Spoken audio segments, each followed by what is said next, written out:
Hello friends, स्वागत आप सभी का आज के हमारे इस वीडियो में। दोस्तों हम लोग आपके लिए एक बहुत ही बेहतरीन और बहुत ही नॉलेजेबल कोर्स लेके आए हैं, जिसमें हम बात करेंगे पीएलसी प्रोग्रामिंग की, और वो भी मित्सुबिशी स्पेसिफिकली। ये कोर्स हम मित्सुबिशी ब्रांड के जितने भी पीएलसी और उसके सीरीज़ हैं उनके बारे में हम लोगों ने कोर्स बनाया हुआ है। हम यहाँ पे सिर्फ मित्सुबिशी पीएलसी की बात करेंगे, और मित्सुबिशी पीएलसी के साथ साथ हम यहाँ पे उससे कनेक्टेड मित्सुबिशी एचएमआई के बारे में भी बेसिक नॉलेज लेंगे। लेकिन पीएलसी की अगर मैं बात करूँ तो पीएलसी में हम लोग बेसिक से एडवांस तक जाएंगे इस एक ही कोर्स में। तो एक चीज़ की गारंटी मैं आपको अभी दे सकता हूँ कि अगर आपने ये कोर्स कम्प्लीटली शुरू से लेकर आखिर तक आप इसमें कनेक्टेड रहे टाइम टू टाइम, तो फिर आपको मित्सुबिशी पीएलसी में कोई भी नहीं हरा सकता।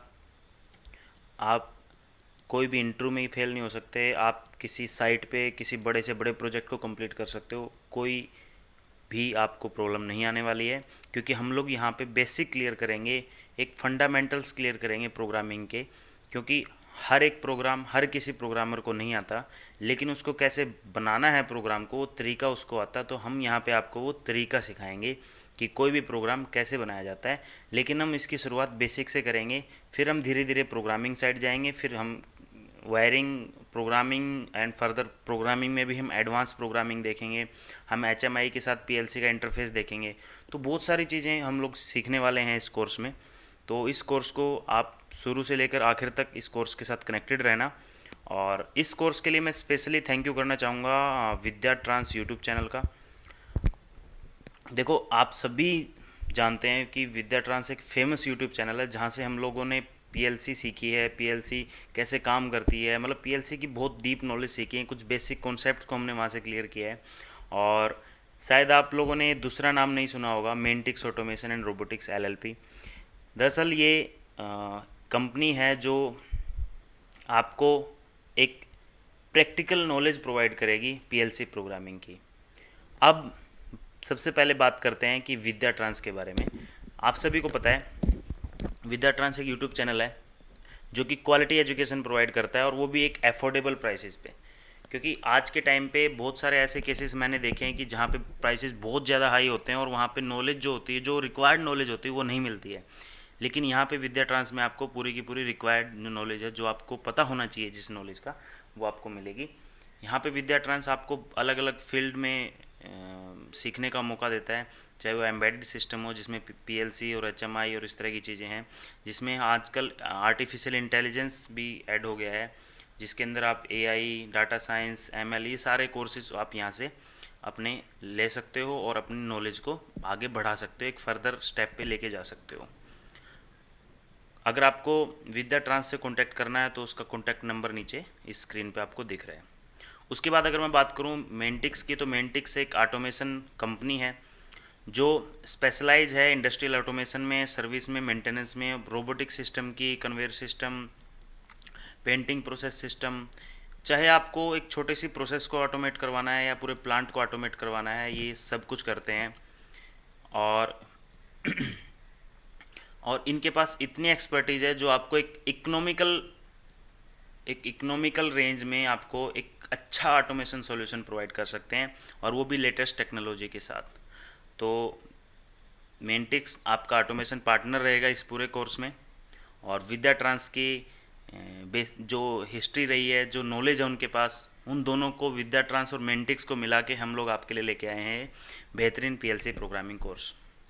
अगर मैं मेरी बात करूं तो मेरा नाम अमन है, और मेरा 8 साल का एक्सपीरियंस है इंडस्ट्री में, ऑटोमेशन इंडस्ट्री में, जहाँ पे मैंने PLC programming, HMI programming, SCADA programming और भी बहुत सारे ऐसे टॉपिक्स हैं जिनको मैंने डीपली स्टडी किया है, उनके ऊपर काम किया है, बड़े बड़े प्रोजेक्ट्स मैंने कंप्लीट किए हैं। और और वही मेरी नॉलेज मैं आप लोगों के साथ शेयर करूँगा इस पूरे कोर्स में। और उसी नॉलेज से जो मेरे पास एक कुछ ज्ञान है, वो अगर आप लोगों को अगर 20% भी क्लियर हो जाता है इस पूरे कोर्स को देखने के बाद, तो मैं मानूंगा कि मैंने जो मेहनत की है इस कोर्स को बनाने में, वो मेरी सफल रही, अगर आप 20% भी यहाँ से ग्रैब करते हो। क्योंकि मैं जो आपको बताऊंगा, मैं आपको फंडामेंटल बताऊंगा कि कहाँ से आप आगे बढ़ सकते हो और कहाँ से अपनी नॉलेज को और ज़्यादा गेन कर सकते हो। अगर कहीं आप फंसते हो तो आप कैसे वहाँ से निकल सकते हो, उसके लिए आपको किसी इंस्ट्रक्टर की ज़रूरत नहीं है, किसी से पूछने की ज़रूरत नहीं है, आप अपने आप से खुद से ही कैसे प्रोग्राम से बाहर निकल सकते हो अगर कहीं फंस रहे हो तो। सारी चीज़ें डिटेल में बात करेंगे। तो चलिए सबसे पहले आज हम लोग इस कोर्स की शुरुआत करते हैं। तो इस कोर्स में सबसे पहले चैप्टर 1 में हम लोग कुछ टॉपिक्स को डिस्कस करने वाले हैं, वो कुछ इस प्रकार हैं।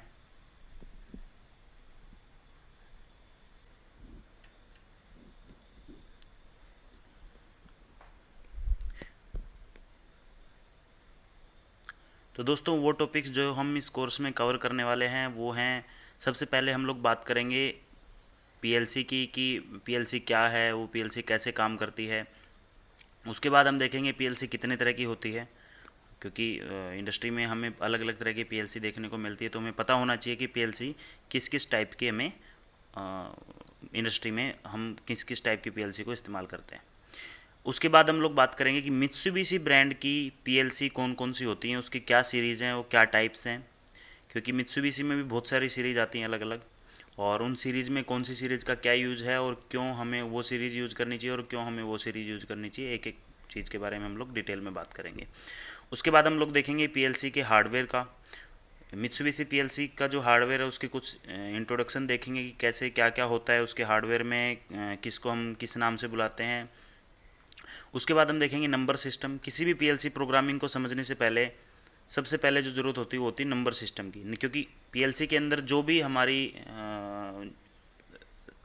हम लोग एड्रेसिंग करते हैं या हम लोग टैग्स को यूज़ करते हैं या डिवाइसेज को यूज़ करते हैं, वो सब हमारे हेक्साडेसिमल ऑक्टल इन नंबर सिस्टम का यूज़ करके ही होते हैं। या फिर हमारे जो सिग्नल्स हैं वो बेसिकली बुलियन से ही बने होते हैं, ऑन ऑफ, जिसमें डिफरेंट डिफरेंट बहुत सारी बिट्स होती हैं जिनको मिला के आपका डेसिमल ऑक्टल हेक्साडेसिमल बनता है।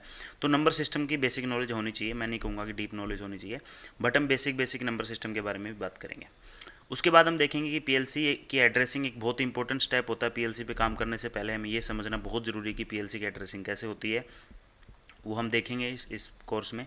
उसके बाद हम देखेंगे कि पीएलसी स्कैन टाइम क्या होता है, पीएलसी कैसे काम करती है, कैसे प्रोग्राम को रीड करती है, कैसे इंस्ट्रक्शंस को एग्जीक्यूट करती है, जो हम प्रोग्राम लिखते हैं उसको कैसे वो सक्सेसफुली रन करती है, वो हम सारा कुछ समझेंगे। अब फिर उसके बाद हम समझेंगे एचएमआई और जीओटी। बेसिकली एचएमआई आपने नाम सुना होगा, मित्सुबिशी ब्रांड में उसको जीओटी बोलते हैं। तो एचएमआई और जीओटी क्या है और उसका रोल क्या है, क्या काम है, क्या कहाँ पे हम लोग उसको यूज़ कर सकते हैं। उसी के साथ हम ये देखेंगे पीएलसी और एचएमआई का जो इंटरफेस है वो कैसे होता है, आपस में दोनों कैसे कम्युनिकेट करती हैं, और कौन कौन से नेटवर्क्स हैं जिनके थ्रू हम लोग पीएलसी और एचएमआई को कम्युनिकेट करा सकते हैं, स्पेसिफिकली मित्सुबिशी ब्रांड में। तो एक एक करके हर टॉपिक को कवर करते हैं। तो सबसे पहले बात करते हैं पीएलसी के बारे में। जैसे कि नाम से पता चल रहा है, प्रोग्रामेबल लॉजिक कंट्रोलर। ये एक ऐसा कंट्रोलर है जिसको हम लॉजिकली रिप्रोग्राम कर सकते हैं। कैसे रिप्रोग्राम कर सकते हैं? पीएलसी के अंदर ये आप देख रहे हो, यहाँ पे ये पीएलसी है, ये जो आप बॉक्स टाइप देख रहे हो ये एक पीएलसी है। इस पीएलसी में हम लोग प्रोग्रामिंग करते हैं हमारी एप्लीकेशन के हिसाब से, और उस प्रोग्रामिंग के हिसाब से पीएलसी जो है इनपुट को स्कैन करके आउटपुट को ऑन करती है। जैसे कि यहाँ पे लिखा भी हुआ है कि जो हमारे इनपुट होते हैं पीएलसी उनको कंटिन्यूस स्कैन करती रहती है, और फिर जो उस इनपुट के हिसाब से हमारा प्रोग्राम लिखा होता है वो प्रोग्राम एग्जीक्यूट होता है, और हमारे आउटपुट को वो जितने भी कनेक्टेड आउटपुट्स हैं उनको वो ऑन कर देती है या ऑफ़ कर देती है, जो भी प्रोग्राम में उसका हमने कंडीशंस लिख रखी हैं। उसके बाद जो पीएलसी है उसको इंडस्ट्रियल कंप्यूटर भी बोलते हैं, और ये इतनी रगड़ होती है कि इसको मैन्युफैक्चरिंग प्रोसेस में, असेंबली लाइंस में, मशीन्स में, रोबोटिक डिवाइसेस में, इस तरह के हाईली रिलायबल जो एनवायरनमेंट्स होते हैं जहाँ पे हमें बहुत ही एक्यूरेसी चाहिए होती है और जहाँ पे हमें बहुत ज़्यादा भरोसा भी चाहिए होता है कि उसमें कोई भी स्टेप है जो वो मिस ना हो, वहाँ पे हम लोग पीएलसी का इस्तेमाल करते हैं। और पीएलसी की जो प्रोग्रामिंग है बहुत ही आसान है, इसलिए भी हम पीएलसी का इस्तेमाल करते हैं। और पीएलसी का जो फॉल्ट डायग्नोसिस है वो भी बहुत सिंपल है, क्योंकि पहले जो क्या होता था कि हमारे कंट्रोल पैनल्स जो हैं वो रिले से बनते थे, जिसमें फाइल डायग्नोसिस एक सबसे कठिन सिस्टम होता था, एक प्रोसेस होती थी जहाँ पे एक छोटे छोटे फॉल्ट को डायग्नोसिस करने में बहुत ज़्यादा हमारा टाइम वेस्ट होता था, और उसमें बहुत ज़्यादा बल्कि सिस्टम होता था, वो कॉस्ट इफेक्टिव नहीं होता था। तो बहुत सारे रीजंस हैं जिसकी वजह से हमने पीएलसी पे शिफ्ट किया, और हमने एक बेहतरीन और एक्यूरेट इंडस्ट्री में एक सॉरी और हमने एक बेहतरीन प्रोडक्ट है जो कि मित्सुबिशी का है, उसके बारे में हम लोग बात करने वाले हैं। ओके, तो अब हम लोग बात करते हैं कि पीएलसी कितने तरह की होती है, पीएलसी के टाइप्स क्या क्या हैं। पीएलसी बेसिकली दो तरह की होती है। वैसे तो पीएलसी की अगर मेनली मैं बात करूं तो पीएलसी जो है दो तरह की ही होती है। उसके सिवा आपको किसी किसी ब्रांड में उससे अलग भी मिलेंगी, लेकिन मेनली ये अगर मैं ओवरऑल इंडस्ट्री की बात करूँ तो दो तरह की पीएलसी होती है। एक होती है कॉम्पैक्ट रेंज, एक होती है मॉड्यूलर रेंज। कॉम्पैक्ट रेंज में क्या होता है, एक ही बॉक्स होता है, एक ही डिवाइस होता है जिसके अंदर आपके फिक्स इनपुट और फिक्स आउटपुट्स होते हैं। उसको उसके अंदर डिफरेंट मॉड्यूल्स को माउंट करने का ऑप्शंस नहीं होता, तो वहाँ पे उसको हम लोग कॉम्पैक्ट पीएलसी बोलते हैं। लेकिन बहुत सारे ऐसे ब्रांड्स हैं जैसे मित्सुबिशी भी आपको ऑप्शन देता है कि आप यहाँ पे एडिशनली मॉड्यूल लगा सकते हैं, बट फिर भी इसको कॉम्पैक्ट ही हम लोग बोलते हैं। उसके बाद होती है मॉड्यूलर पीएलसी, जहाँ पे अलग अलग हर काम के लिए अलग मॉड्यूल होता है। सीपीयू अलग मॉड्यूल होता है, इनपुट के लिए अलग मॉड्यूल होता है, जितने भी इनपुट डिवाइसेज हैं उनको कनेक्ट करने के लिए, आउटपुट डिवाइसेज को कनेक्ट करने के लिए अलग मॉड्यूल होता है, और नेटवर्क के लिए अलग मॉड्यूल्स होते हैं। तो हर एक काम के लिए अलग मॉड्यूल होते हैं। तो अभी हम लोग इन दोनों के बारे में बात करेंगे डिटेल में।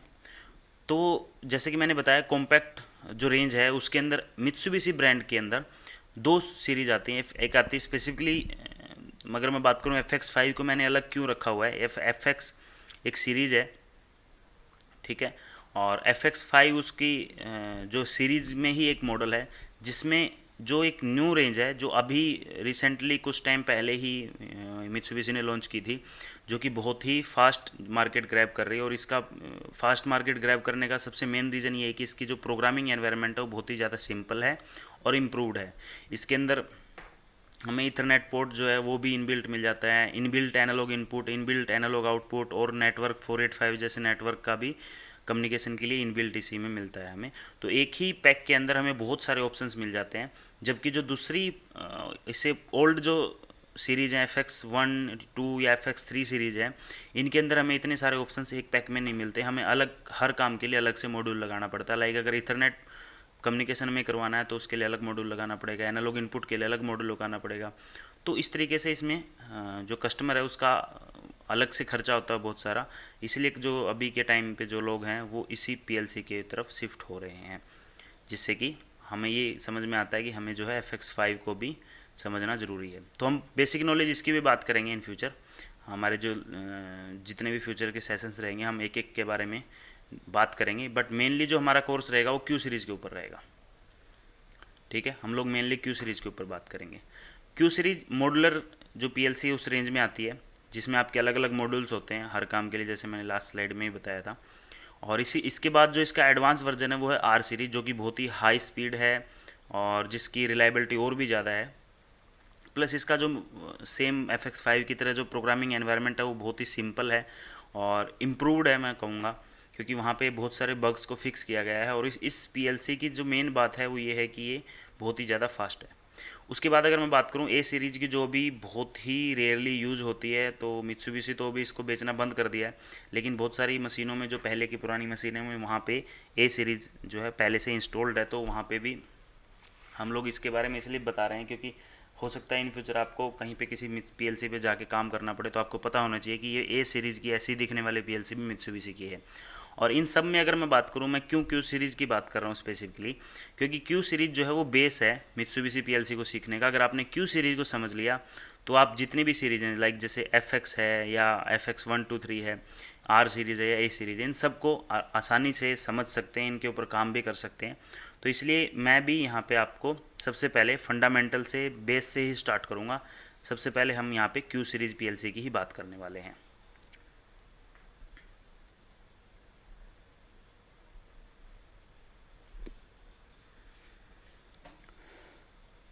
क्यू सीरीज़ पीएलसी में सबसे पहले हम बात करेंगे पीएलसी के हार्डवेयर के बारे में। देखो, यहाँ पे ये मॉड्यूलर पीएलसी है, तो इसमें हर एक काम के लिए अलग मॉड्यूल्स होते हैं, जैसे मैंने आपको बताया। तो यहाँ पे अलग अलग मॉड्यूल्स होते हैं, जैसे बेस रैक होता है, पावर सप्लाई होती है, सीपीयू होता है, इनपुट मॉड्यूल होता है, आउटपुट मॉड्यूल होता है। तो ये सारे के सारे हमारे डिफरेंट डिफरेंट जो है अलग अलग मॉड्यूल्स हैं। ये इतने सारे मॉड्यूल्स जो ये जो बेस रैक मैंने बताया था, इस बेस रैक के ऊपर ये सारे के सारे मॉड्यूल माउंट होते हैं। तो यहाँ पे जैसे पावर सप्लाई माउंट हो जाती है, जो पूरे एक एक करके हम सब मॉड्यूल्स के बारे में बात भी करेंगे कि इनका क्या क्या काम है, कैसे कैसे क्या काम करते हैं, क्या इसकी स्पेसिफिकेशन है, क्या इसके फीचर्स क्या क्या हैं। लेकिन अभी मैं आपको बता रहा हूँ कि पावर सप्लाई के लिए अलग स्लॉट होता है, सीपीयू के लिए अलग स्लॉट होता है, उसके बाद जो स्लॉट होते हैं उस हम अलग किसी भी कॉम्बिनेशन में हमारी एप्लीकेशन के हिसाब से यूज़ कर सकते हैं। तो ये एक बेसिकली मॉड्यूलर सिस्टम है जहाँ पे हम हमारी एप्लीकेशन के हिसाब से हमारे मॉड्यूल्स को चेंज कर करके हमारी पीएलसी को जो है वो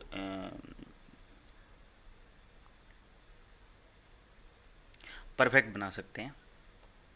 उसके बाद अगर मैं पीएलसी के आर्किटेक्चर की बात करूँ तो पीएलसी का आर्किटेक्चर कुछ इस प्रकार होता है कि हम कुछ इनपुट देते हैं पीएलसी को, वो पीएलसी का इनपुट जो है अंदर प्रोग्राम में जो भी हमने उसके अंदर जो भी प्रोग्राम किया हुआ है उसके हिसाब से उसको प्रोसेस करता है और वो आउटपुट को ऑन कर देता है। तो इस प्रकार हमारी जैसे ही हमने इनपुट दिया इसमें तो वैसे ही हमारी आउटपुट ऑन हो जाती है जो हमने प्रोग्राम लिखा उसके हिसाब से। तो इसके लिए हमें एक लैपटॉप चाहिए होता है उस पीएलसी को प्रोग्राम करने के लिए, रीप्रोग्राम करने के लिए।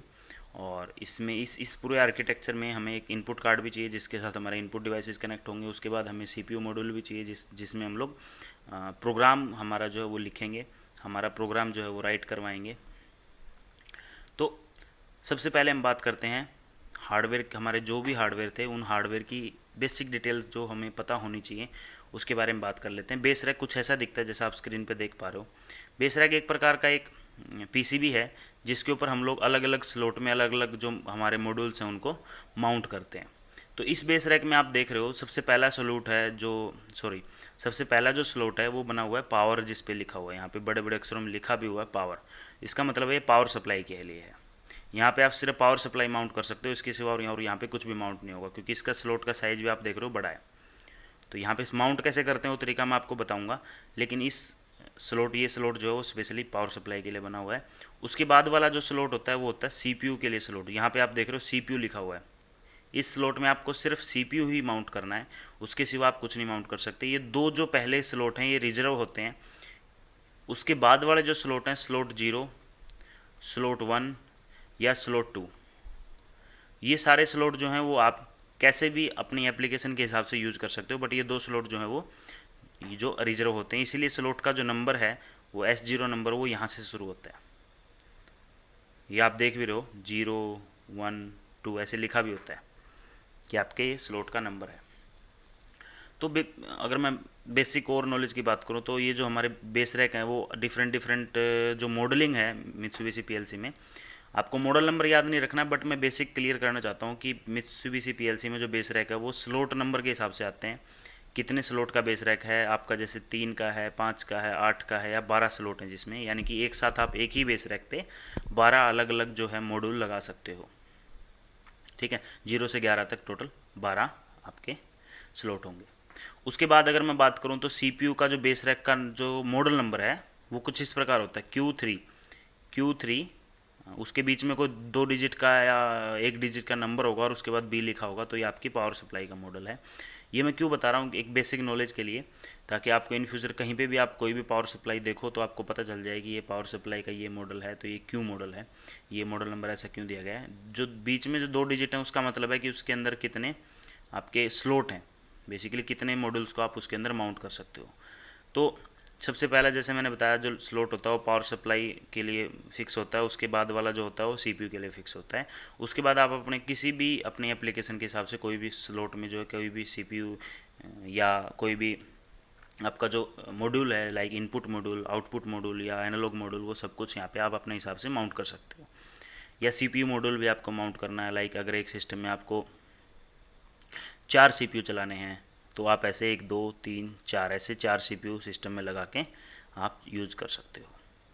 अभी आप पूछोगे 4 सीपीयू का क्या यूज़ है, जब एक ही सीपीयू में हमें प्रोग्राम लिखना है, तो वो भी हम नेक्स्ट फ्यूचर जो हमारे लेक्चर्स हैं उनमें हम लोग डिस्कस करेंगे कि हमें 4 सीपीयू क्यों ज़रूरत पड़ती है, हमें एक ही सीपीयू से क्यों नहीं हम लोग काम कर सकते। तो ये भी एक बहुत ही इंपॉर्टेंट क्वेश्चन होता है जब भी कोई पीएलसी सीख रहा होता है, मेरा भी क्वेश्चन था, बट हम क्लियर करेंगे, लेकिन फ्यूचर लेक्चर्स में इसको हम क्लियर करेंगे। उसके बाद हम बात करते हैं पावर सप्लाई के बारे में। पावर सप्लाई एक ऐसा जैसे नाम से ही पता चल रहा है पावर सप्लाई, ये पावर सप्लाई करता है। किसको पावर सप्लाई करता है, ये बेसिकली बेस रैक पे लगा होता है और बेस रैक के ऊपर जितने भी हमारे डिवाइसेज हैं, जैसे सीपीयू है या इनपुट मॉड्यूल है, आउटपुट मॉड्यूल है, सबको पावर सप्लाई प्रोवाइड करता है ये। इसके कनेक्शन कुछ इस प्रकार होते हैं। इसमें सबसे पहले हम लोग इसको मेन पावर देते हैं। मेन पावर हमें क्या देनी है, लाइक वो एसी हो सकती है, वो डीसी हो सकती है, कुछ भी हो सकता है। तो वो हमें यहाँ पे पावर सप्लाई के ऊपर ही लिखा होता है कि हमें उसमें मेन पावर में एसी देनी है या डीसी देना है। तो यहाँ पे जैसे देख रहे हो 100 से 240 वोल्ट एसी लिखा हुआ है, तो हम यहाँ पे ये जो टर्मिनल है जहाँ पे एन और एल लिखा हुआ है, इसके बीच में हम लोग 100 to 240 volt AC with 50 hertz frequency हम लोग पावर इसको प्रोवाइड करेंगे। इसको पावर देते हुए दो तीन चीज़ें हैं जो इंपॉर्टेंट है ध्यान रखने की हैं पीएलसी के केस में।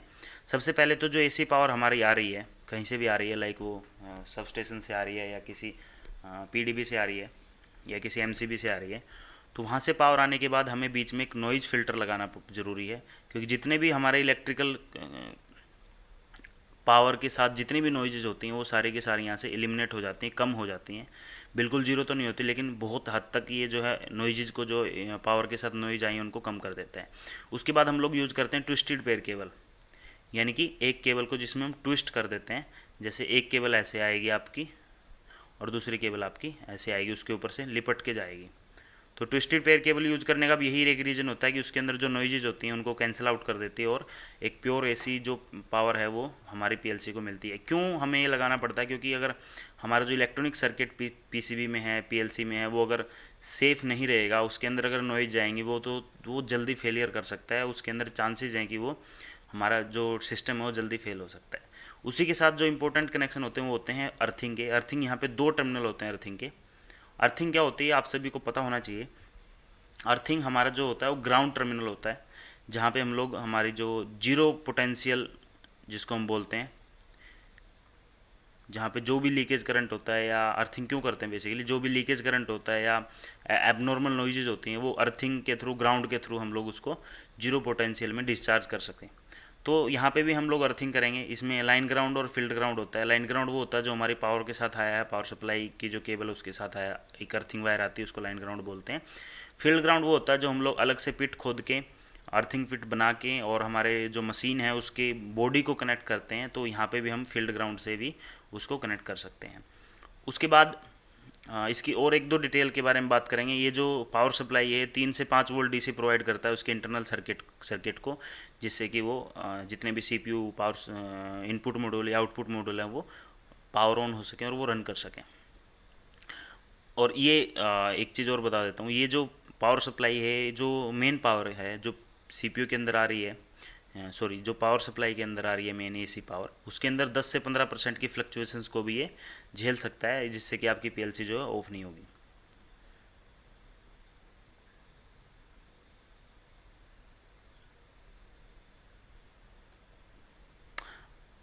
अब हम लोग बात करते हैं इम्पोर्टेंट, ये बहुत ही इंपॉर्टेंट मॉड्यूल है, क्योंकि ये मॉड्यूल ऐसा है जिससे सारे मॉड्यूल चलते हैं। CPU, central processing unit.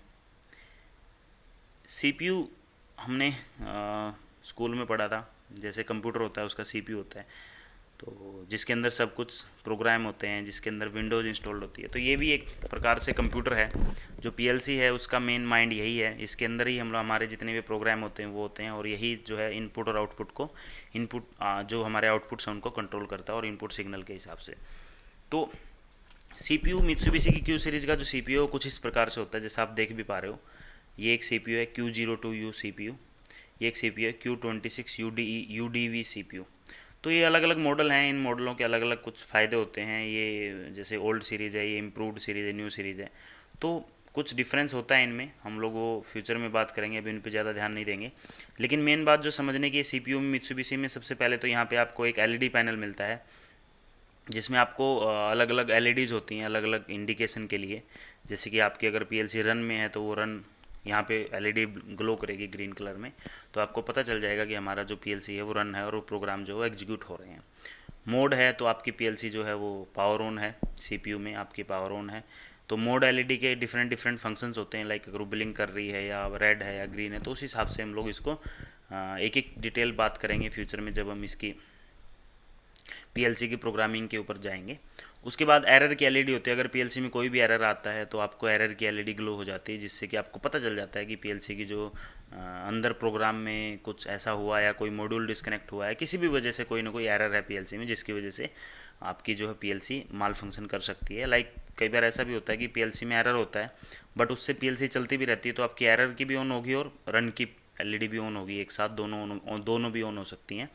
क्योंकि एरर ऐसा भी हो सकता है जो हमारे पूरे पीएलसी के प्रोग्राम को बंद ना करे, बस एक इंडिकेशन के लिए हो। उसके बाद आती है आपकी यूज़र वाली एलईडी के बारे में हम लोग फ्यूचर में लाइसेंस में बात करेंगे। उसके बाद आती है आपकी बैटरी की एलईडी, जो कि जब पीएलसी की सीपीयू, ये सीपीयू के अंदर एक बैटरी होती है, ऐसे करके एक सेल होता है सीपीयू में, जो जो इसके इंटरनल जो सर्किट है उसको पावर देता रहता है। जब मेन पावर ड्रॉप होती है तो भी ये इंटरनल सर्किट को पावर प्रोवाइड करता है, ताकि जो भी अंदर हमारी मेमोरी है वो लॉस्ट ना हो। तो ये बैटरी बहुत इंपॉर्टेंट है। अगर ये बैटरी वीक होती है तो ये बैटरी वाली एलईडी ग्लो हो जाती है। तो ये कुछ एलईडीज़ हैं, ये इनके यूजेज हैं। इस वाले में आप देख रहे हो कुछ एक्स्ट्रा एलईडी भी ऐड की गई। तो वो वर्जन जो भी चेंज होते रहेंगे, जो भी आपके नए नए सीपीयू आते रहेंगे, उसके हिसाब से ये चीज़ें ऐड होती रहेंगी। लेकिन बेसिक आपको ये समझना है कि आपको इसके बारे में कैसे पता चलेगा कि कौन सी एलईडी का क्या काम है, वो हम लोग ज़रूर आपको इस कोर्स में डिस्कस करेंगे जब हम प्रोग्रामिंग वाले स्टेप पे जाएंगे और हमारा जो यूज़र मैनुअल वाला स्टेप है उसके ऊपर जाएंगे। तो वो फंडामेंटल आपको पता होना चाहिए कि कहाँ से मुझे इन्फॉर्मेशन मिलेगी। आज आपको याद है कि रन की एलईडी का मतलब क्या होता, हो सकता है आप 2 महीने बाद भूल जाओ, तो कैसे पता करोगे कि रन की एलईडी का मतलब क्या है। तो वो हम सारी चीज़ें डिटेल में डिस्कस करेंगे। यहाँ पे एक इंटरनली इस कवर को जब आप ओपन करोगे तो इस तरह का एक स्विच भी होता है जो आपकी पीएलसी को स्टॉप से रन मोड में लाने के लिए और रन से स्टॉप मोड में लाने के लिए यूज़ होता है। इसमें एक रीसेट का भी ऑप्शन होता है। अगर आपको पीएलसी को बिना पावर ऑफ ऑन किए उसकी जो वोलेटाइल जो डिवाइसेज हैं, वोलेटाइल मेमोरी के अंदर जो डिवाइसेज की वैल्यूज हैं, उनको अगर रीसेट करना, उनको अगर जीरो करना है तो आप रीसेट की तरफ इस नोब को ऐसे इस तरफ मूव करके रीसेट भी कर सकते हो। उसके बाद आपको रन की तरफ इसको छोड़ना पड़ेगा अगर पीएलसी को रन करना है तो। जैसे कि मैंने बताया, ये CPU जो 0Q26UD CPU है, ये एक इम्प्रूव्ड वर्जन है, तो इसकी जो स्पीड है वो बहुत ही ज़्यादा है। ये 1.9 नैनोसेकंड की हाई स्पीड के साथ प्रोसेस करता है, अपने प्रोग्राम को, अपनी कंडीशंस को एग्जीक्यूट करता है। और इसके अंदर हम लोग 1 मिलियन स्टेप्स का प्रोग्राम लिख सकते हैं, यानी कि बहुत ही ज़्यादा इसमें स्पेस है, जिससे कि हम बहुत बड़े बड़े प्रोग्राम्स को भी यहाँ पे लिख सकते हैं। मतलब एक छोटा सा प्लांट ही हम एक सीपीयू से चला सकते हैं। इसके अंदर बिल्ट इन इथरनेट पोर्ट है जो आपको फास्ट इजी नेटवर्क कनेक्टिविटी दिखाता है, क्योंकि आज के टाइम पे इथरनेट एक ऐसा कम्युनिकेशन, एक ऐसा है मीडिया जो हर जगह अवेलेबल हो जाता है। तो एक बेसिक सी नीड है, ये तो होना चाहिए। इसके अंदर पासवर्ड प्रोटेक्शन आप लगा सकते हो, जिससे कि आप अपने प्रोग्राम को पासवर्ड प्रोटेक्ट कर सकते हो कि कोई और आके, थर्ड पर्सन आके उसको रीप्रोग्राम ना कर जाए। इसके अंदर आपको डेटा लॉगिंग की और डेटा ट्रांसफ़र की भी इसमें एबिलिटी होती है, जो कि ये ईजिली कर देता है। पीएलसी की अगर मैं बात करूं, पीएलसी के मेनली 2 एरिया होते हैं सीपीयू के। उसमें होता है अपनी प्रोग्राम फाइल और डेटा फाइल्स। प्रोग्राम फाइल जो होती हैं, जिसके अंदर हम लोग यूज़र का प्रोग्राम होता है या सब रूटीन्स होते हैं, तो वो लोग जहाँ पे स्टोर करते हैं हम लोग, वो प्रोग्राम फाइल्स होती हैं। और उसके बाद होती है डेटा फाइल्स। डेटा फाइल्स के क्या होते हैं कि प्रोग्राम के साथ जो एसोसिएटेड डेटा होता है, जैसे कि इनपुट आउटपुट का स्टेटस है या काउंटर टाइमर है, इनकी जो वैल्यूज़ हैं, एकोमोडेटेड वैल्यूज़ हैं वो हैं, या कोई कांस्टेंट या वेरिएबल की जो फिक्स वैल्यू है वो है, इन सब को स्टोर करने का काम जो डेटा फाइल में होता है। तो बेसिकली 2 एरिया होते हैं उसकी मेमोरी के। इस तरीके से हम लोग इसको समझते हैं। अब हम लोग आगे जो हमारा मॉड्यूल है, जो सबसे इम्पोर्टेंट है, वो है इनपुट मॉड्यूल। इनपुट मॉड्यूल क्यों इम्पोर्टेंट है? क्योंकि अगर पीएलसी में हमें यही नहीं पता होगा कि हमें कैसे इनपुट देना है और पीएलसी को क्या इनपुट देना है, तो हम लोग कैसे पीएलसी सीख पाएंगे। तो इनपुट मॉड्यूल कैसा दिखता है, जैसा आप देख रहे हो, ये अलग अलग ब्लॉक्स हैं, बेसिकली ये कार्ड हैं अलग अलग, जिनको मॉड्यूल भी बोलते हैं। यहाँ पे इनपुट मॉड्यूल कुछ इस प्रकार का है। इसमें क्या होता है, यहाँ पे एक इसका मॉडल नंबर लिखा होता है, ये कौन सा क्या मॉडल है। मॉडल नंबर क्यों पता होना चाहिए? क्योंकि जब आप प्रोग्राम करते हो या आपका कोई डिवाइस है जो फेल हो जाता है, तो अगर आप उसको चेंज करते हो तो आपको सेम स्पेसिफिकेशन का ही डिवाइस दोबारा से लगाना होता है। तो पता होना चाहिए कहाँ पे आपको क्या लिखा हुआ है, उसका मतलब क्या है। ये मॉडल नंबर होता है इसका। इसके अंदर ये छोटी छोटी आपको ABCD दिख रहा होगा, ये छोटी छोटी LEDs होती हैं जो ये इंडिकेशन देती हैं कि कौन सा हमारा इनपुट अभी ऑन है। तो ऐसा हो सकता है कि किसी इनपुट के साथ इस तरह से पुश बटन कनेक्टेड हो, तो जब पुश बटन आपको आप प्रेस करोगे तो उसका सिग्नल हमें फिजिकली, अगर बिना लैपटॉप के, बिना उसके अगर चेक करना है कि क्या है उसमें, वो इनपुट ऑन हो रहा है कि नहीं ऑन हो रहा है, तो हम यहाँ से डायरेक्टली उस एलईडी से स्पेसिफिक उस एलईडी को चेक कर सकते हैं जो एलईडी के साथ ये वायर कनेक्टेड है। तो इसके कनेक्शंस के बारे में भी हम बात करेंगे फ्यूचर के, हमारे जो हार्डवेयर कनेक्शन वाला जो चैप्टर रहेगा उसमें, कि हमारे जो पीएलसी इनपुट मॉड्यूल उसके कनेक्शन कैसे करते हैं। ये बेसिकली एनपीएन और पीएनपी दोनों तरह के आते हैं। जो हमारा इस एग्जांपल में दिख रहा है वो है एनपीएन, जिसके अंदर हमारा कॉमन पी पर पॉजिटिव हमने सप्लाई दी हुई है, और जो नेगेटिव सप्लाई वो हमारे स्विचेस के थ्रू या सेंसर्स के थ्रू घूम के आई है। तो इस तरीके से इसको हम एनपीएन बोलते हैं। इसके अलग अलग मॉडल्स होते हैं, जैसे मैंने बताया QX40 है, इसी तरह QX10 भी होता है जिसके अंदर 16 इनपुट होते हैं, ठीक है, एसी वाला होता है वो। उसके बाद होता है QX41 जिसके अंदर इनपुट मॉड्यूल होते हैं 32 इनपुट, जिसके अंदर हम 32 इनपुट एक साथ कनेक्ट कर सकते हैं। यहाँ पे आप एग्जांपल देख रहे हो 16 इनपुट है, इसके ऊपर 16 टर्मिनल्स हैं जिसके ऊपर आप 16 अलग अलग पुश बटन या अलग अलग सेंसर्स को कनेक्ट कर सकते हो। इसी के साथ QX50 भी आता है, 70 भी आता है, 80 भी आता है, 90 भी आता है। तो ये कंपनी के मॉडल्स हैं, इनके ऊपर हमें नहीं जाना, लेकिन हमें ये देखना है कि जो मार्केट में जो है बहुत सारे ऑप्शंस अवेलेबल होते हैं। तो हमें ऐसा नहीं है कि हमें अगर 32 डिवाइसेस को कनेक्ट करना है तो हम 16 के दो लगाएं, हम एक 32 का मॉड्यूल भी लगा सकते हैं, जिससे कॉस्टिंग भी बचेगी और आपका जो सिस्टम है वो भी छोटा हो जाएगा। उसके बाद इनपुट डिवाइसेज होते हैं पीएलसी के, जैसे कि हमारे स्विचेज हैं, पुश बटन्स हैं, सेंसर्स हैं, अलग अलग प्रोक्सिमिटी सेंसर है, पीएच सेंसर है, लिमिट स्विचेज होते हैं, कॉमन सा डिवाइस है जो हर जगह यूज़ होता है, ये लिमिट स्विच है आपका, ये आपके पुश बटन हैं, ये आपके लैंप्स हैं। तो इस तरीके से ये आपके सेंसर है, ठीक है।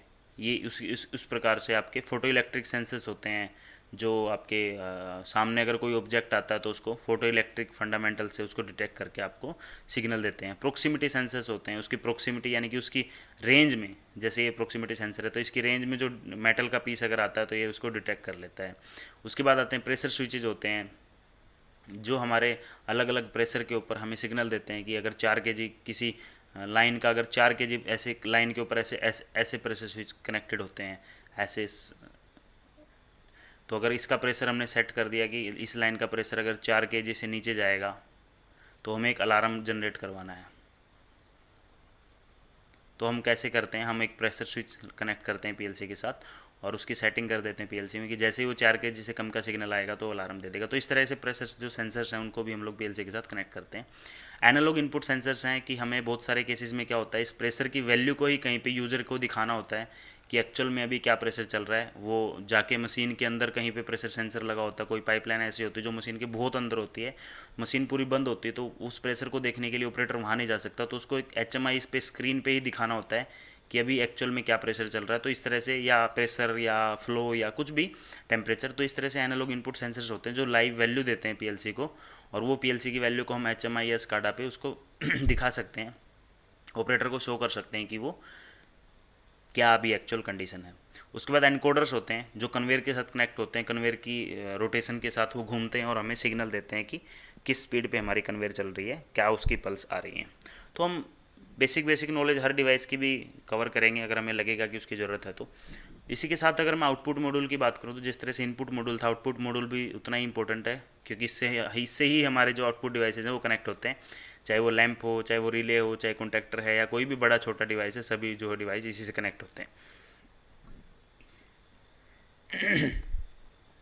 इस एग्जांपल में जो आप देख रहे हो ये एक एनपीएन टाइप मॉड्यूल है, जिसमें बेसिकली जो हमारा कॉमन है उस कॉमन के ऊपर हमने नेगेटिव दिया हुआ है और जो पॉजिटिव है वो हमारा डायरेक्टली आउटपुट के साथ, लोड के साथ कनेक्टेड है। तो ये अलग अलग तरह के आते हैं, एनपीएन की बजाय पीएनपी भी आते हैं।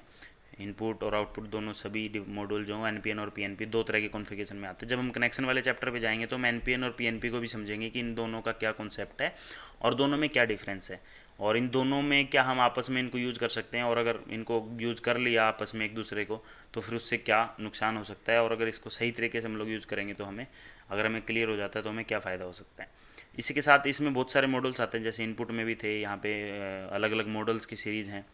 तो इन मॉडल को आपको याद करने की ज़रूरत नहीं, लेकिन मैं ये इसलिए बता रहा हूँ कि आपके लिए बहुत सारे ऑप्शंस अवेलेबल होते हैं, आपको जस्ट एक्सप्लोर करने की ज़रूरत होती है। अलग अलग इनपुट के हिसाब से सॉरी अलग अलग आउटपुट नंबर के हिसाब से यहाँ पे अलग अलग मॉड्यूल बने हुए हैं, चाहे वो ट्रांजिस्टर वाला है चाहे वो रिले वाला है। ये सारी हम लोग बात करेंगे कि ट्रांजिस्टर रिले वाले जो मॉड्यूल्स हैं वो कैसे होते हैं जब हम कनेक्शन वाले पार्ट पे जाएंगे। उसके बाद हम लोग बात करते हैं पीएलसी के जो आउटपुट डिवाइसेस हैं, बेसिक जो डिवाइसेस जो हम लोग डेली लाइफ में यूज़ करते हैं इंडस्ट्री में, वो क्या क्या हैं। सबसे पहले जो हमारी वॉल्स होती हैं, अलग बहुत सारे सिस्टम में मशीन्स में हमारे वाटर लाइन पे वॉल होती है, कहीं पे एयर लाइन में वॉल होती है, तो अलग अलग वाल्व होती हैं जिनको हमें ऑपरेट करवाना होता है, ऑन ऑफ करवाना होता है, या हमें उसको मोटराइज सिस्टम से कंट्रोल करना होता है कि 50% ओपन है या 20% ओपन है। तो उस तरीके से हम लोग हमारे जो आउटपुट डिवाइस में वाल्व यूज होते हैं। मोटर के स्टार्टर्स होते हैं, आपने देखा होगा यहाँ पे इस तरह के कॉन्टैक्टर इसको बोलते हैं, ये इस तरह के डिवाइसेस होते हैं जो मोटर को स्टार्ट करने में हेल्प करते हैं। उसके बाद हमारे सोलेनोइड्स होते हैं, ये सोलेनोइड है जो हमारा न्यूमेटिक सर्किट होता है। उस न्यूमेटिक सर्किट में हमारी न्यूमेटिक जो लाइन है, यहाँ से एक मेन एयर आती है और यहाँ से दो एयर आउटपुट निकलती हैं। हमारे जो सिलेंडर्स होते हैं, आपने सिलेंडर देखे होंगे इंडस्ट्री में, ऐसे करके एक सिलेंडर होता है जिसके अंदर से ऐसे पिस्टन रोड निकली होती है और इसके ऊपर हम न्यूमेटिक कि अलग कोई भी अलग अलग डिवाइसेस को कनेक्ट कर सकते हैं। तो यहाँ पे हम लोग न्यूमेटिक सिलेंडर का यूज़ करते हैं जहाँ पे, तो हमें उसको एयर से ऑपरेट करवाना होता है, न्यूमेटिक एयर से। जैसे कि आप देख रहे हो आजकल जो हमारी बसेज़ हैं, जो पब्लिक ट्रांसपोर्ट की बसें हैं, उन पब्लिक ट्रांसपोर्ट की बसों के जो दरवाजे हैं वो ऑटोमेटिक स्विच से ओपन होते हैं, स्विच से क्लोज होते हैं। तो उनके अंदर हमारे जो सिलेंडर्स लगे होते हैं वो कंप्रेस्ड एयर से, न्यूमेटिक एयर से के प्रेशर से वो सिलेंडर ऑपरेट होते हैं। और उस सिलेंडर को ऑपरेट करने के लिए जो स्विच है, उस स्विच के और उस सिलेंडर के बीच में सोलेनोइड लगा होता है, इस तरह का सोलेनोइड लगा होता है। इस सोलेनोइड पे हम इलेक्ट्रिकल सिग्नल देते हैं कि ओपन करना है या क्लोज करना है, तो फिर वो इलेक्ट्रिकल सिग्नल कन्वर्ट होकर न्यूमेटिक से हमारे जो डोर हैं उनको ओपन क्लोज करता है। इसी तरह रिले होती है, एक बेसिक सा कंपोनेंट है जो हर एक पैनल में हर जगह लगा होता है, जिसकी बहुत ज़्यादा ज़रूरत होती है, तो हम लोग कंट्रोल रिलेज का भी इस्तेमाल करते हैं। अलार्म्स होन्स हैं, जैसे कुछ मशीन में अलार्म आता है तो उसको हमें ऑपरेटर को वेरीफाई करवाना होता है जो मशीन को ऑपरेट कर रहा होता है कि मशीन में क्या अलार्म है, या मशीन हेल्दी कंडीशन में है, अलार्म कंडीशन में। तो इस तरह की टावर लैंप होते हैं, इसको टावर लैंप बोलते हैं। तो जहाँ पे red, yellow, green, multiple colour की लैंप्स आते हैं जिसको आप अपने हिसाब से कभी भी ऑन करवा सकते हो, ऑपरेटर को एक इंडिकेशन देने के लिए कि मशीन हेल्दी है या मशीन अभी फॉल्ट है मशीन में। वो सारा कुछ आप यहाँ से देख सकते हो।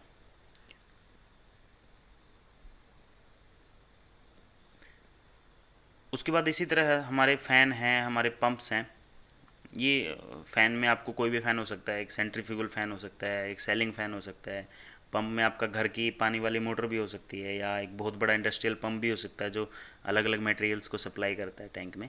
तो कोई भी डिवाइस है जिसको हम पीएलसी से कंट्रोल कर सकते हैं, वो इस प्रकार हैं जो बेसिक बेसिक डिवाइसेज हम लोग यूज़ करते हैं इंडस्ट्री में डेली लाइफ में।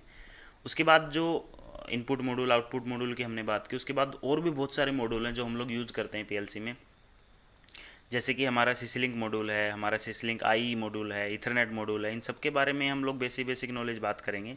सीसी-लिंक बेसिकली एक नेटवर्क है जो मित्सुबिशी का ही बनाया हुआ है, ठीक है। सीसी-लिंक में क्या होता है आपका, हम एक पीएलसी को दूसरी पीएलसी के साथ, या हमारे अगर मान लो पीएलसी हमारी एक जगह पे लगी है लेकिन हमारे जो डिवाइसेज हैं, जो इनपुट के पुश बटन हैं, आउटपुट के लिए जो लैंप लगे हैं, वो 100 मीटर दूर लगे हैं। और 100 मीटर दूर पे अगर हमें 50 या सॉरी 10-12 लैंप या स्विचेज के लिए अगर हमें कनेक्शन करने हैं तो हमें उतनी ही ज़्यादा वायर्स लेके जानी पड़ेंगी। तो वायर की सेविंग के लिए, सिस्टम को फास्ट बनाने के लिए, कॉस्ट सेविंग के लिए हम लोग नेटवर्क्स का यूज़ करते हैं। तो वहाँ पे हम लोग मास्टर और स्लेव जो है, हम लोग नेटवर्किंग के ऊपर डिटेल में भी बात करेंगे कि नेटवर्क कैसे काम करते हैं और नेटवर्क क्या होता है। हम लोग इंडस्ट्री में हमें क्या ज़रूरत पड़ती है नेटवर्क की, मीन्स पीएलसी के अंदर कौन कौन से नेटवर्क होते हैं। उसके बाद इसी तरीके से इस सीसी-लिंक का इम्प्रूव्ड वर्जन है, सीसी-लिंक आई है। इथरनेट मॉड्यूल है, जैसे कि मैंने आपको पिछली स्लाइड में भी बताया था, जो सीपीयू के ऊपर भी एक इथरनेट पोर्ट होता है, तो इसका एक अलग से मॉड्यूल भी आता है जिसको आप डिफरेंट कम्युनिकेशन के लिए, डिफरेंट डिवाइसेस के साथ कम्युनिकेशन के लिए आप इसको यूज़ कर सकते हो। उसके बाद है डिजिटल टू एनालॉग और एनालॉग टू डिजिटल। ये मॉड्यूल होते हैं जो हमारे एनालॉग सिग्नल को डिजिटल में कन्वर्ट करते हैं और डिजिटल सिग्नल को एनालॉग में भी कन्वर्ट करते हैं। तो ये दो तरह के मॉड्यूल होते हैं। उसके बाद होता है हमारा ये, आप कॉमन आपने सबने सुना होगा मोडबस के बारे में, तो ये मोडबस का मॉड्यूल आता है और RS-232 का भी इस पर पोर्ट होता है, जिससे हम RS-232 के डिवाइसेज को भी यहाँ पे कनेक्ट कर सकते हैं। उसके बाद हमारा आता है सेम मोडबस का एक इम्प्रूव्ड दूसरा वर्जन का एक मॉड्यूल होता है। इसी तरह एक प्रोफीबस का एक मॉड्यूल होता है। तो डिफरेंट डिफरेंट एप्लीकेशन के लिए अलग अलग मॉड्यूल हैं जो मित्सुबिशी ने बनाए हुए हैं। सारे मॉड्यूल्स तो मैंने भी कभी नहीं देखे और शायद आपको भी देखने की ज़रूरत नहीं है, लेकिन जो बेसिक मॉड्यूल हैं जो इंडस्ट्री में यूज़ होते हैं बेसिकली, उन सब के बारे में हम लोग बेसिक बेसिक बातें करेंगे। हम इन मॉड्यूल्स के अंदर एडवांस नहीं जाएंगे क्योंकि हमारा जो मेन कोर्स है वो प्रोग्रामिंग के ऊपर है। हम लोग प्रोग्रामिंग में एडवांस जाएंगे, लेकिन हम ये ज़रूर समझेंगे कि अगर आपको किसी एक मॉड्यूल को कॉन्फ़िगर करना है, पीएलसी के साथ कनेक्ट करना है और उसके साथ हमें प्रोग्रामिंग करनी है, तो उसका फंडामेंटल उसकी नॉलेज हमें कहाँ से मिलेगी।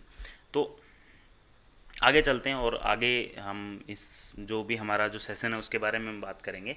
तो अगले जो टॉपिक्स रहेंगे हमारे वो हम नेक्स्ट वीडियो में बात करेंगे, और नेक्स्ट वीडियो में हम लोग बात करने वाले हैं एनालॉग इनपुट मॉड्यूल के बारे में, एनालॉग आउटपुट मॉड्यूल्स के बारे में, और भी जो भी हमारे मॉड्यूल्स हैं जैसे नेटवर्क मॉड्यूल है कोई, उसके बारे में बात करेंगे। हम नंबर सिस्टम के बारे में बात करेंगे। जो भी हमारे टॉपिक्स रह गए हैं उन सभी टॉपिक्स को हम नेक्स्ट वीडियो में कवर करेंगे। और आज की वीडियो में बस इतना ही था। और इस वीडियो को आप लोग, ये हमारी पहली वीडियो है इस कोर्स की, इसमें अगर आपको लगता है कि मेरी तरफ से कुछ भी इम्प्रूवमेंट पॉइंट है, लाइक हमें साउंड इम्प्रूव करने की ज़रूरत है, हमें टाइम पे ध्यान देने की ज़रूरत है, हमें वीडियो क्वालिटी इम्प्रूव करने की ज़रूरत है, तो आप ज़रूर वीडियो के इस कमेंट बॉक्स में कमेंट करना। और मैं वेट कर रहा हूँ आपके फीडबैक का, क्योंकि बहुत सारी चीज़ें वो एक इंसान को नहीं दिखती हैं। जब दूसरा कोई इसको देखता है तो वो अलग एंगल से देखता है, तो उसको पता चलता है, उसको पता रहता है कि क्या प्रॉब्लम है, उसको कैसे इम्प्रूव कर सकते हैं। तो आपकी सजेशंस का ऑलमोस्ट वेलकम है। आपका कोई भी सवाल है, यहाँ तक जो हमने अभी तक स्टडी किया, अभी तक जो भी चीज़ें हमने डिस्कस की, इसके अंदर आपका कोई भी सवाल है, आप कोई भी चीज़ मेरे से पूछना चाहते हो, तो आप डायरेक्टली इस वीडियो के नीचे कमेंट कर सकते हो, या आने वाली फ्यूचर वीडियोज़ में मैं आपको मेरी कॉन्टैक्ट डिटेल भी शेयर करूँगा, जिससे कि आप मेरे से डायरेक्टली इंटरफेस कर सकते हो, डायरेक्टली मेरे साथ 1-to-1 व्हाट्सएप चैट कर सकते हो। आपको कोई भी किसी भी टाइम कोई भी डाउट आता है तो आप मेरे के साथ कैसे कम्युनिकेट कर सकते हो। तो मिलता हूँ आपसे अगली वीडियो में, तब तक के लिए थैंक यू, गुड बाय।